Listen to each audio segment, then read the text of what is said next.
Welcome in to another episode of Security Sessions. Today, I brought in Will, Stas, and Derek to talk about a really hot topic, and I'm excited to have some great thought leadership to share here on the concept of mental health in the information security space. A lot of professionals we find that we speak with are kind of struggling with that balance, and even on this show, when we step outside of that topic, very often this kind of theme comes back up and becomes something we're discussing. So with us today to share some information on this, we have Derek. Derek, thanks for joining us. Maybe tell us a little bit about yourself and where you're coming from. Yeah, so I'm Derek Scheller. I also go by the Cyber Warrior. I have my own shows and content and stuff that I put out. I am a practice manager for security engineering, working with Will down here, as well as quite a few other very, very intelligent people. I've been in this space a long time, military veteran. So for me, mental health has been huge and something that I let go by the wayside for way too many years. And so in the past, few years, maybe 2 or 3, I've really started concentrating on it.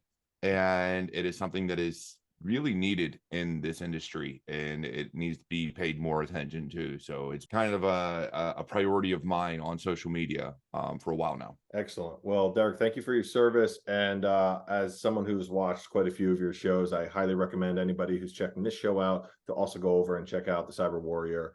I think a big show dropping tomorrow, which should be fun and interesting. Stas, happy for you to introduce yourself. Sure. So I'm Stas Pachuca. I'm an information security professional. I've been in the space for 20-something years.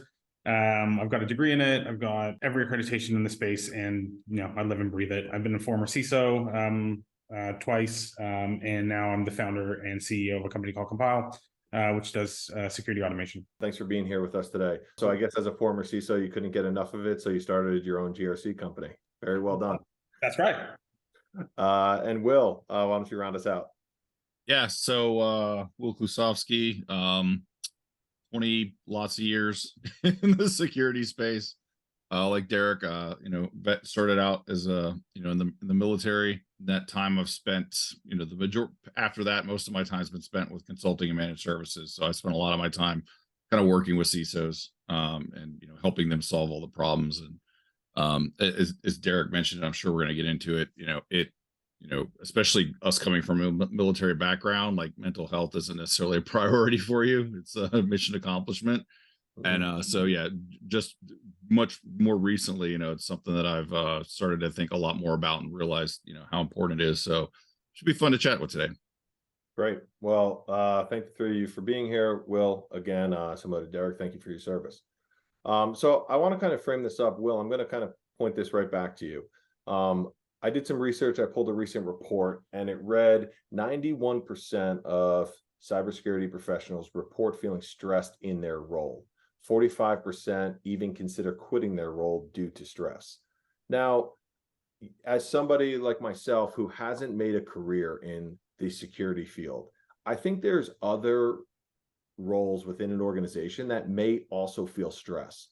Why do you feel the stress of a security professional, a CISO, a CTO, would be different stress than maybe a revenue officer or a marketing officer? Yeah, that's interesting. Because I kind of tend to agree with you, right? I don't think there are probably some low stress, or I won't say stress-free positions. But I feel like everybody kind of has some stress to deal with. I used to joke that, when you interview for a job, they say, "Hey, Will, how do you deal with stress?" And I'm like, if I'm not being shot at, there's no stress. And that's, it's a joke, but it's also like, it's about perspective, right? So I think if you look at it that way, if you're a revenue officer at a company that's making a whole lot of money, where is your stress coming from? But I don't think anybody in the security industry feels like, oh yeah, we're perfect, we're not going to get hacked, I've got all the support I need, I know everything I need to know. I know, in the time I've been around and with my own skill set, security individuals, we tend to think of ourselves, we tend to be more humble, which I know sounds weird, but because we're the type of people who they want to know everything about how everything works before we consider ourselves an expert. So if there's something we don't know, then we stress about that.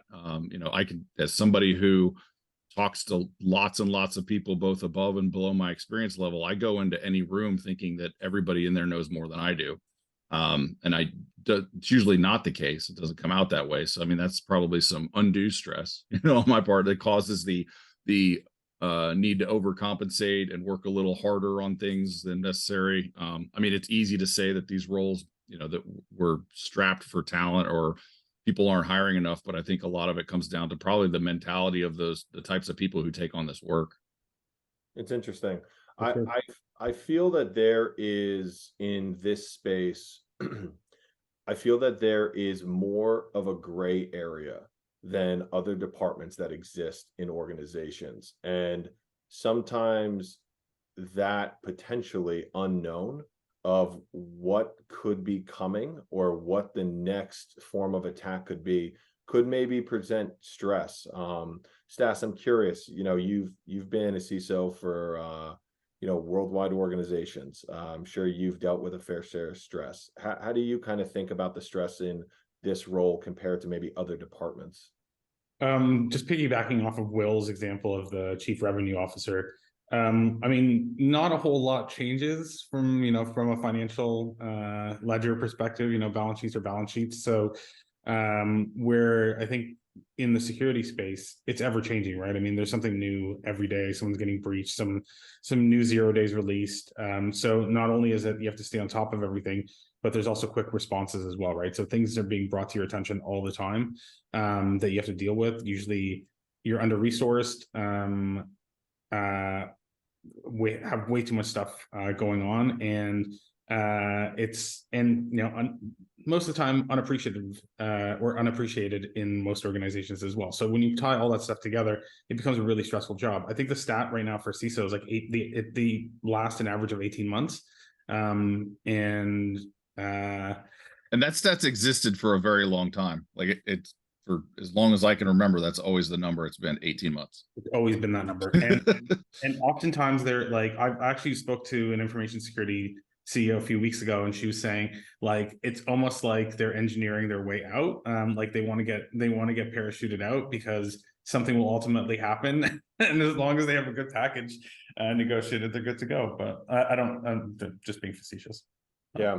Yeah, you know, it's interesting because another part of this that I think about is just the you know, security sometimes isn't just front of mind for an organization. Revenue seems to be a little more front of mind, and when you're talking about numbers, those concepts seem to be a little easier for people to grasp than the idea of like a threat landscape.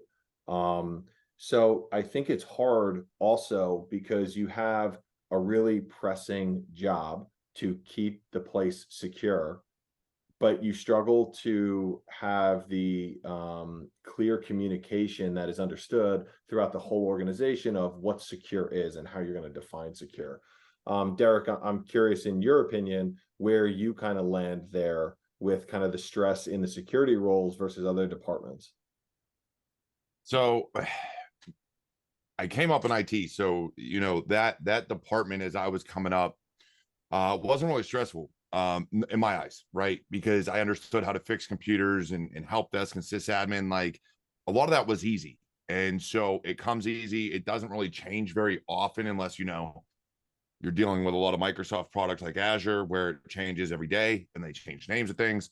But for the most part, it was pretty basic. All the steps and things to do were always the same.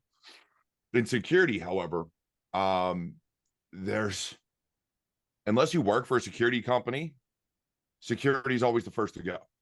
So the CEOs of these organizations and those that watch the money, anytime there's budget cuts, it's your security department that gets the cut. If there's a breach, your CISO is the fall guy. And he could have been there for a month or she could have been there for a month. It doesn't matter. You are now the fall guy. You're the fall person. You're gone because you're supposed to secure my organization. So because we always have these thoughts of, you know, it has to be secure, it has to do this, it is very hard to do that when, say, 60% of your security team gets cut. And so now you've got 40% left doing the job of, you know, 10 people when there's only 3. So then you don't even have your work-life balance to de-stress, right? There's no way to get rid of it because now you're working 60, 70, 80 hours a week because you're doing more than one job and more than what you're supposed to. So a lot of this comes from the top down. Your directors, your CISOs, your security managers can only do so much. If they're not getting buy-in and support from the CEO, the CIO, the CTO, all these other board members, and all these others that are supposed to run the organization, your security team's going to get burnt out. And so either they're going to get burnt out or they're just going to stop. They're going to work their 9 to 5 and they're not going to answer that call at 5:01. At 5:01, good luck, have fun. I'm not touching it because you don't pay me enough to do it. And so I think that's where a lot of this stress comes from, because all they ever see is they're going to get fired. One mistake is all it's going to take and they're going to be fired. There's always going to be a fall guy. And so that's where I think a lot of it comes from. And when you're comparing it to other things, that's not something you have to worry about in accounting unless, you mess up the books and now they, all of a sudden lose $2 million. Now there's a problem. Yeah. But for the most part, you're not responsible for the security of the organization. And because there's no 100% guaranteed way to protect a network, you have to be proactive and reactive. Everybody's going to get breached at one point. You mentioned the technology, and I hadn't thought about it until you said it, Derek, because I too came up in IT. And if you look at what's changed in IT or accounting or anything else over the last, we have cloud and SaaS and things, but I mean, versus unless you're working for a leading edge company who is adopting the coolest, newest, technology every day at the soonest minute, and very few are. I worked at companies in the past who consulted with those, and of the thousands of people in whatever industry vertical, like a very small percentage were playing with like the metaverse when it came out. A very small percentage where we're actually looking at AI like years ago, right? So but in security, there's 50 new products that come out every day. and everything that possibly could go wrong, some attackers trying to exploit, and then there's a bunch of people on the other side trying to make a product to stop that from happening. And so all the amount of data that has to be given and all the decision making that has to go to it. I mean, that's a great point. I had not even really thought about like how much that technology changing is just got to be impactful to the brain. And in IT, it's all the same, right? Active Directory is Active Directory. They may change the way it sounds. They may, change GPOs to roles and things like that. But at the end of the day, the concepts, the foundations are always the same. They just slap a new name on it or a new, widget on top. When you've got all these other vendors, they're like, oh, we're a layover for AD. So you never actually go into Active Directory. Our tool, which does the same as Active Directory, directly easily Active Directory. I'm like, just let me into Active Directory. I don't need a tool to tell Active Directory what to do. But in security, to your point, with AI now, so now and plus with ransomware sellers and all this stuff on the dark web and all this other stuff, you constantly have to worry. And if you do not work in a consulting space where your job is to help these people secure their companies, which, let's be honest, that's the other part of it. So many companies aren't putting forth the money to secure their organizations. They're checking the box. Yep. All these regulations, all these whatever frameworks and all that are literally just there for them to check the box, say, yeah, I did it. So they're not liable. So that the insurance will pay out when they know they're inevitably going to get breached.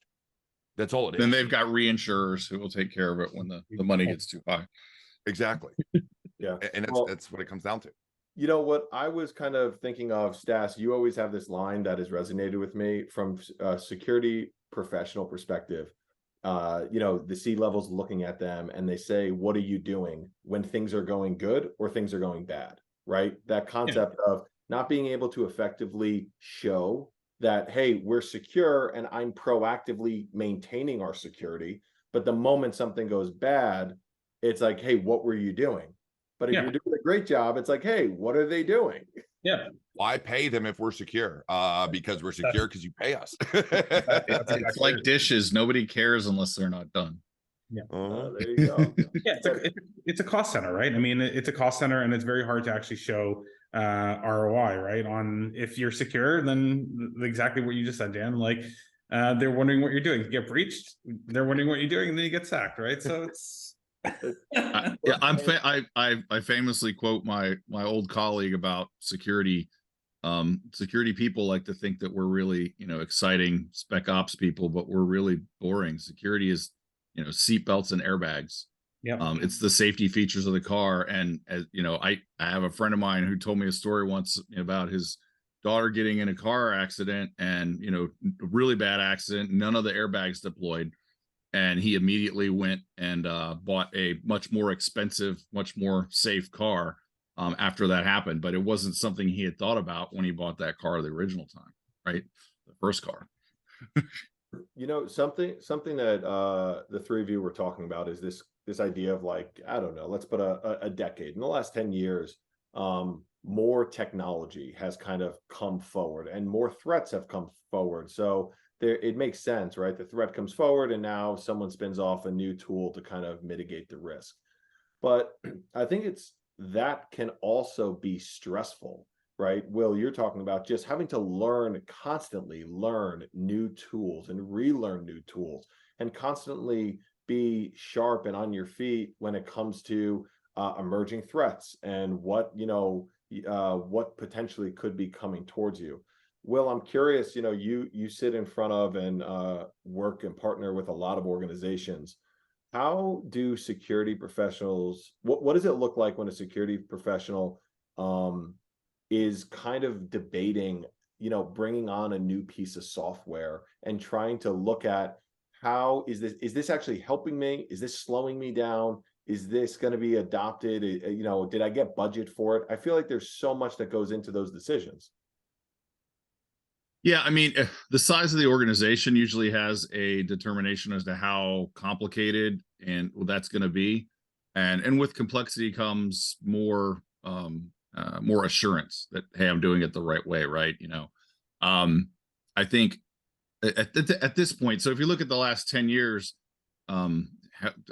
within 10 years, I know, I would go talk to clients and they would be like, oh yeah, the so-and-so rep came in and he showed me this tool and it looks really good, we're going to buy it, right? That I don't think happens so much today. Today they've really they just send you messages on LinkedIn saying, hey, here you go. Yeah. What's the ISP? Would you like one? Yeah, but now that, like, a lot, at least from the leadership side, right, the CISOs have realized, well, I need a plan because there's too many things to buy, not enough money to buy it all.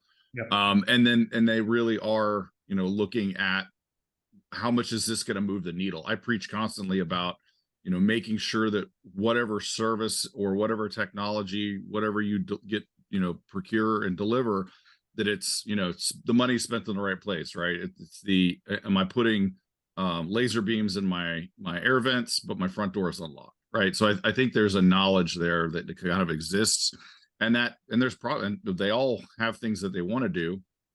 Fortunately or unfortunately, depending on how you look at it, you've got a lot of product companies now with platforms. So Microsoft, Titanium, to name a few, right? AWS maybe a little bit, right? But you're starting to get a lot more with one product or one vendor or one source, which makes it easier to consume all of these different things, where if you were going to piece it together, like you said, it's going to create more of a headache. But at the same point, there's an entire industry of people who do nothing but make products that make Active Directory easy to use.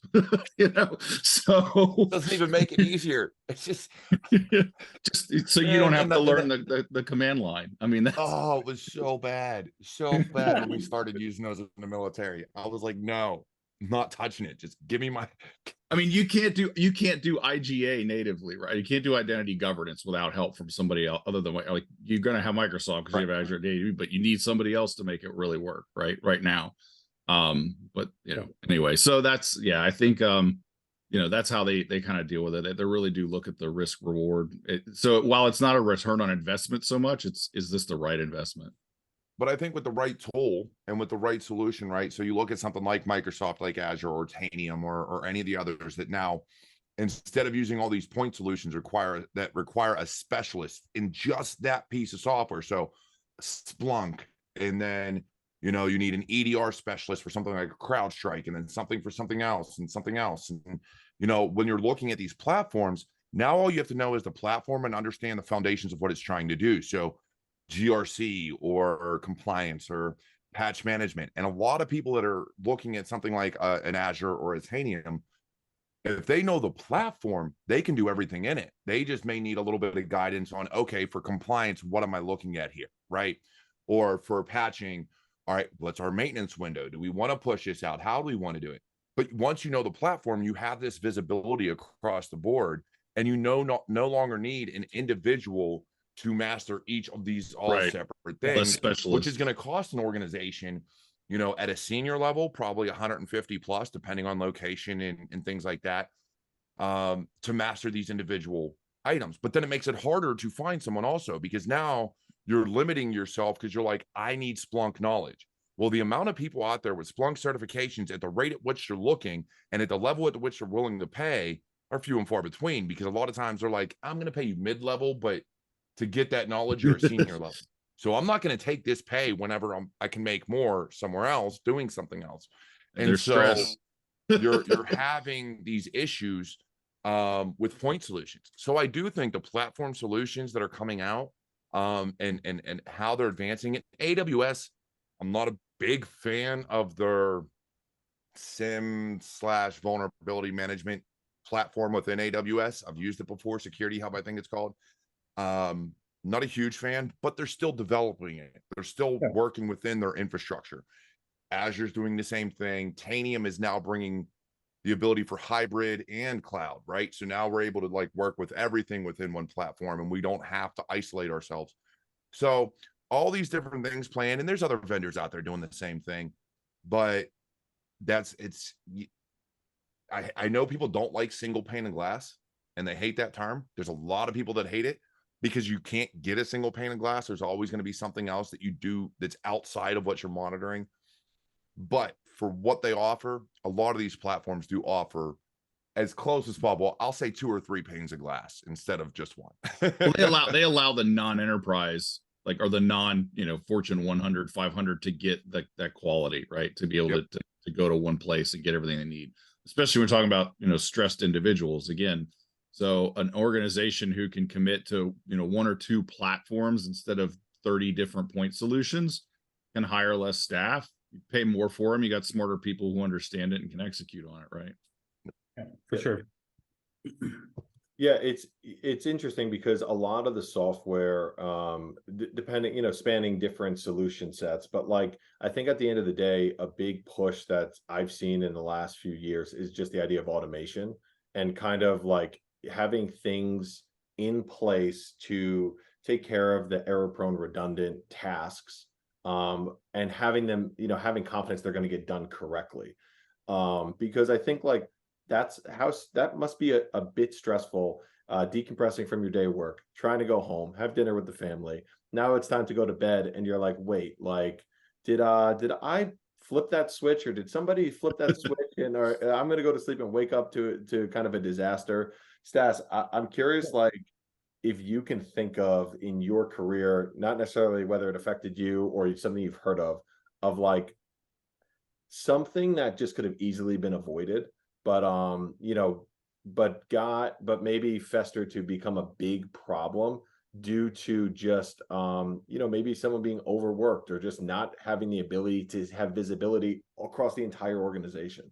Yeah, for sure. I mean, this still happens all the time, but a simple example of this, and I remember this well, is I was working at a company where they would send payment instructions into an SFTP folder, and they didn't have a prod and a UAT instance. It would all go into one folder, and then out of that folder, it would get picked up depending on what the file name was. It was a terrible idea. I don't know who came up with this, but anyways, you can probably guess what ended up happening. Somebody sent a UAT payment instructions with the wrong file name, and it got processed. And this is the type of stuff that just gets overlooked, and it's a careless mistake, but it does happen. The one thing with all the cloud, with all of the cloud with AWS, GCP, and Azure is they have sped up a lot of things, right? I mean, having to manage a data center on your own used to be a real pain, right? I mean, we'd have companies that would all they do would be patching. They would just patch servers all day long, forever and ever. And now, like, we have serverless technology. We've got infrastructure as a service. We've managed to really automate a lot of the really painful processes of the past, but with that also comes other complexities, and Derek alluded to some of those as well. So yeah, I mean, I think it's just a long-winded way. I think we're going in the right direction, but there's still a lot of room for improvement here, and the tooling's getting better. But you also need the knowledge and experience to be able to do this, because the space is very vast, and unlike IT, where it's still very much, I wouldn't say siloed, but you definitely have your specialty and that's what you do. Whereas with security, you're definitely spread across a lot of things and expected to know a lot of things across a lot of different technologies, and at least know how they work at a basic level. And I think I mean, I don't know if you guys have seen this, I'm sure you probably have, but like the amount of new entry level security folk that are getting into the space from like other industries, like I interview them on a regular basis. Oh, absolutely. I've helped so many as much as I first, can. It's so great. Can I guess what the first sentence is when you start talking to them? Why? Is it I'm not technical? Is that the first thing they tell you? I've heard that a lot. Yeah. A lot. Yeah. Yeah, that's a great point though, from a mental health standpoint, right? I mean, the business can make a case for if somebody misses something or it's oversight, and we get, so that's a good thought process just kind of came to me, right? Which is, okay, if somebody makes a mistake, then that's obviously bad for the business and things could happen. And so the company themselves needs to do things to alleviate the stress of that individual, maybe not make them work, but at the same time, if you're that individual, you're stressing that, hey, I don't want to make a mistake and screw up and then be the one that gets fired. So there's this sort of catch-22 that happens there. What would it look like, Derek? I'm curious from your perspective, if you've seen an organization do this well, or if maybe you've just thought about what good would look like. What does it look like when an organization is supporting their security team? What does it look like when an organization is helping to reduce stress from their security folk? Have you seen it done well? Have you thought about, if you were to see it, what it would look like? Curious what you think. So I haven't seen it in very many organizations. I will say the gentleman I work for right now has always been very good about being there for his personnel, whether it's for pay or time off or whatever. It's always been, what do you need? How can I help? And he would fight tooth and nail for you. And a lot of it comes down to the leadership, right? So as they say, people don't leave crappy jobs. They leave crappy managers, because the job is the job. It's going to be the same everywhere you go. It may be a different tech stack, but the job itself will be the same. It's the leadership that dictates whether or not someone stays. And so, if you have an unlimited PTO, right? And I've seen a lot of organizations moving to this, and some say, oh, that's so they don't have to pay out whenever, somebody leaves, which is fine. I could care less about 2 weeks of pay, because a lot of times if I'm going to leave an organization, I have a job anyway. So what do I need that 2 week? I'm just not that way. But for me, it's, do you honor it, or are you forcing your people to take it? One of the things I try to enforce within the organizations I work for and the people that have fallen under me is, you're going to take your PTO. I don't care. And I better not see you log in online. You better not sign into Teams to anything. You're taking your PTO. If I can have it my way, which depending on client workload, usually works out, I'm going to make you take at least 1 week, at least 2 weeks a year, if not 1 week a quarter, because we need that time away. And if all you're doing is worrying about, oh, there's going to be work when I get back, that's the other part of it, is having a good backup plan and having people there for if something happens. And a lot of times in security, at organizations that aren't security focused, like an MSSP or something like that, So you look at your regular organizations that aren't security focused, they don't have backups. They have just enough people to man one thing and do one job, to where if they're not there, they better hope it don't break or else they're getting called. Yep. Whereas as something like, you know, an MSP or something like that, if they're not there, there's somebody else there that's doing the same job anyway. So they don't have to really worry about it. Now they might be lead or in management like myself, where you're like, man, I'm going to get back in a week and I'm just going to have a million emails and I'm going to have to go through and figure all this out. But like I say, if it's not an emergency, I don't care. Yep. It can wait. It can wait till Monday, or my backup and my counterparts can handle it. If it's an emergency, they know how to get a hold of them. But you have to be willing to take that time off. And if companies aren't enforcing that time off, or enforcing, hey, when you're done for the day, you're done. Don't, unless I call you, do not check, you know, your email or Teams. If I need you, I'll call you.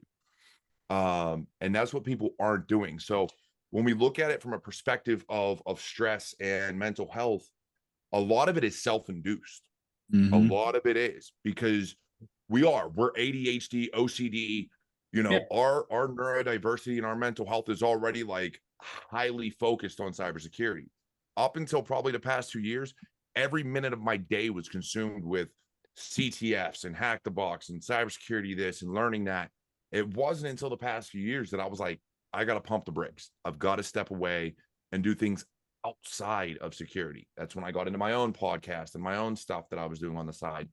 And now I do that more frequently. Yeah. But other people don't. They still are like, oh, I love this. I'm like, yes, but the time is going to come. Yeah, you're going to be doing something and it's going to hit, and you're going to hit that wall and you're going to be done. Even myself now, there's been many of the times that I've just been like, am I in the right career field? Like, we all feel that way at some point. We've all been there. Yeah, for sure. Like, I need something that I can just wake up, go to work and leave and not have to worry about anything. Sure. But then I wouldn't be happy. I could say as a leader, there's no better feeling than taking a 2-week vacation and coming back to work and realizing that the world didn't burn down without you. That like, hey, it all worked. It was all fine. Nobody called. Yeah, you have a bunch of emails, but like, I didn't need to be here because I built a well-oiled machine. Yep. And that makes things go. And you can't do that if you don't take care of your people. Yep, for sure. And I think a lot of this has changed with COVID as well, right? I mean, the idea of like being done at 5, unless, you know, as Derek was alluding to, if you're underpaid or underappreciated, you might not be looking at anything after 5 anyways. But the majority of the people, you know,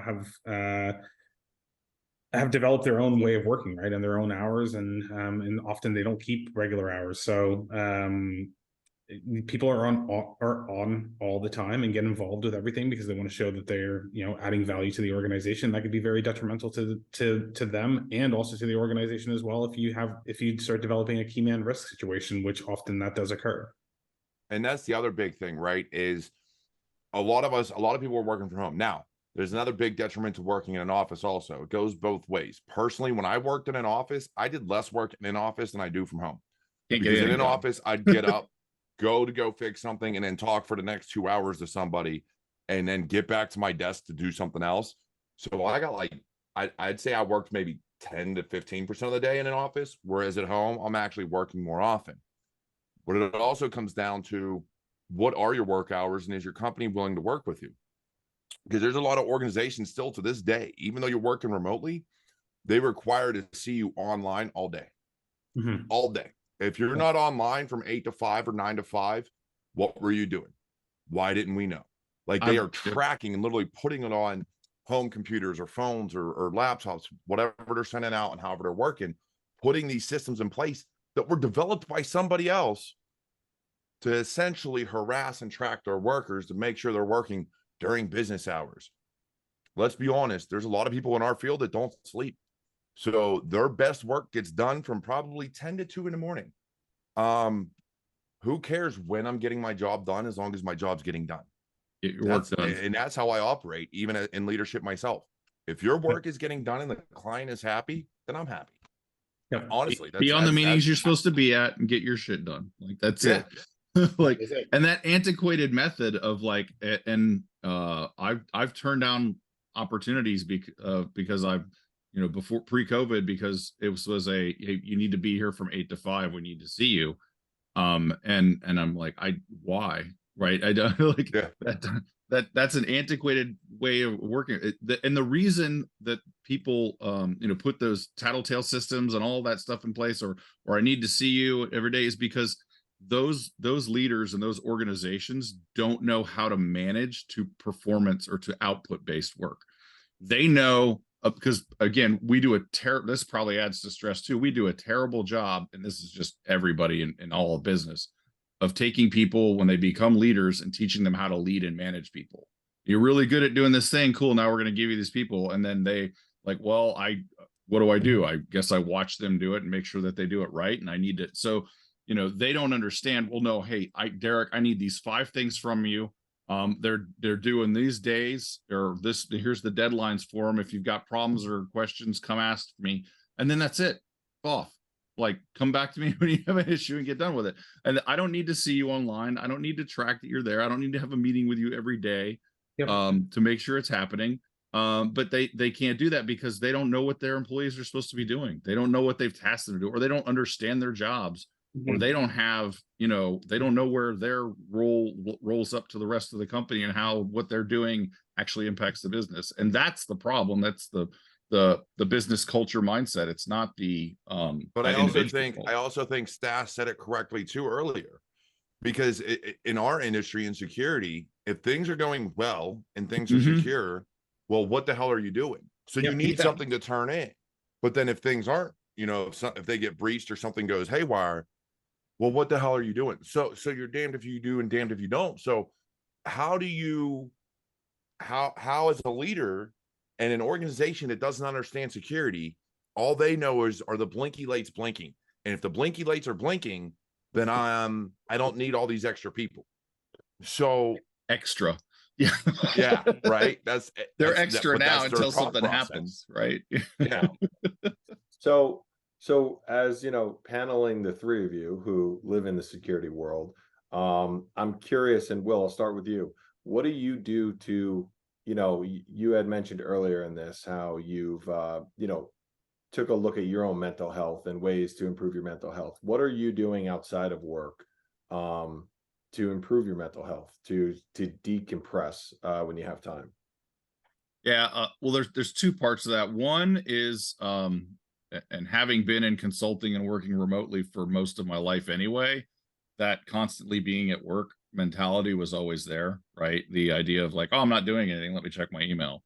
I've actively stopped that. Like, to Derek's point, it's 5:01. I don't have a meeting going on. I mean, I'm flexible. I have things I have to do. Global company, it happens. But if it's not urgent, then I don't have to deal with it. As far as what I do, I mean, I'm a hobby addict. So if you've ever looked at my LinkedIn page and actually read it, you'll see that I probably have 40 or 50 different hobbies over the course of my life that I've had. And I kind of rotate through them all. So I'll do one for a while until I lose interest in it, and then I'll go pick up one of the other ones. And so I definitely find ways to engage myself in doing other things besides working, because laying down to go to sleep and then your brain, everything running through there is all about work and security at night is a terrible, terrible feeling.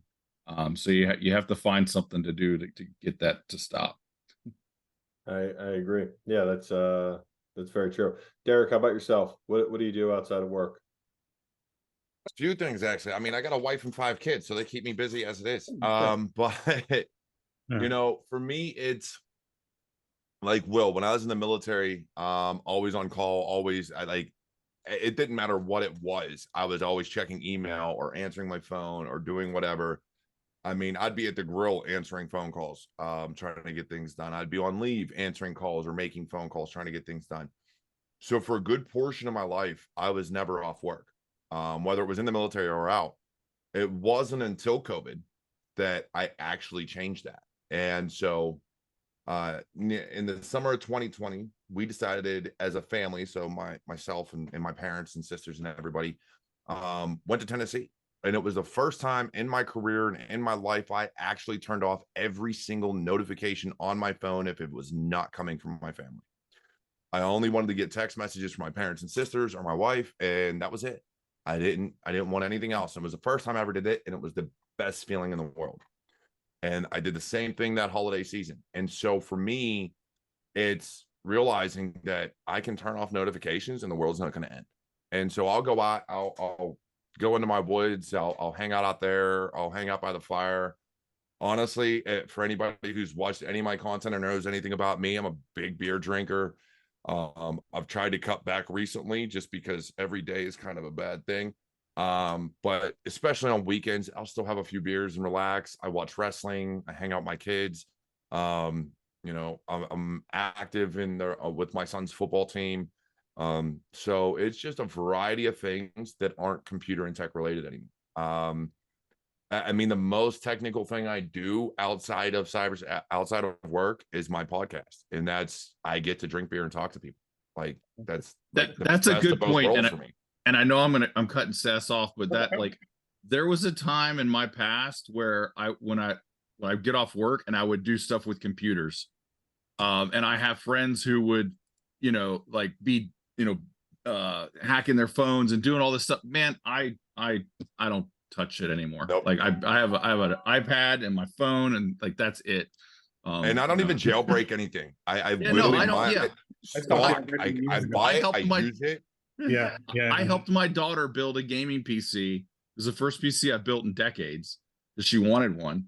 And for the last couple of days, my wife's like, you should, you know, she's out at school and her PC's still here. She's like, you should go hook the VR up and play Star Wars and blah, blah, blah. I was like, I don't know if I feel like I want to play, but I don't feel like doing the work to make it all get you know, I'm like, I don't even care about the technology. I gotta upgrade my PlayStation 5's hard drive just to be able to get more games on there without moving them back and forth. And I'm just like, means I gotta take it apart and put a new drive in. And exactly. Like I don't even care anymore. No. Funny.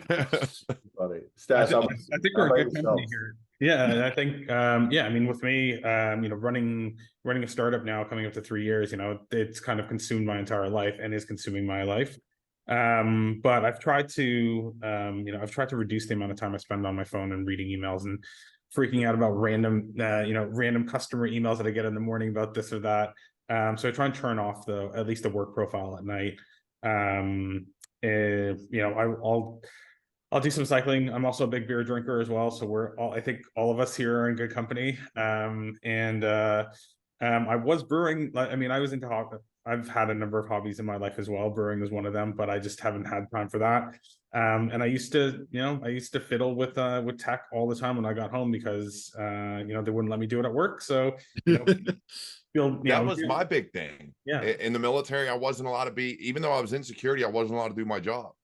So like for me doing Hack the Box and CTFs and stuff, like it made sense. I was able to continue to learn and get better because I wasn't going to get better at work.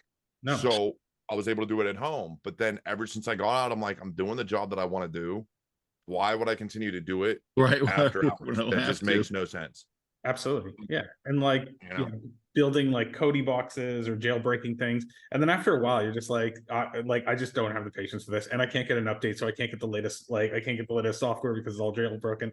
Like, I don't know. I think everyone kind of just gave up on that. Cause like, I remember whenever a new like Android version dropped, everyone was like, all right, how long is it going to be until it's rooted? And it was like, you know, within an hour. It's a thing. Yeah. Oh, they still do that. Apple still holds their event every year, and every year their software gets broken into and jailbroken and everything else. Yeah, within like an hour. Yeah, and you know but yeah, I think just some peace and quiet at the end of the day is really something to be kept at a high prestige.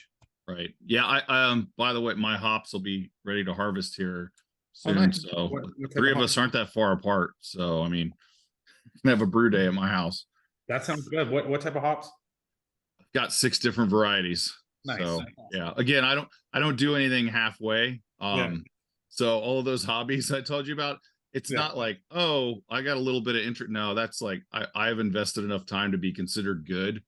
Right. And most of those, I'm the same way. Like I don't do anything just like, no, I'm gonna go all the way, but then I'm gonna hit my breaking point and just be done for a while. Yeah. Like it's all like my brew system is not like I started very modest, and when I got up there, and I've gotten to the point now where I won't upgrade it until I like full on build just a whole brew house, because to me there's no middle ground for it, right? It's like I can do it really well now. I know what I'm doing.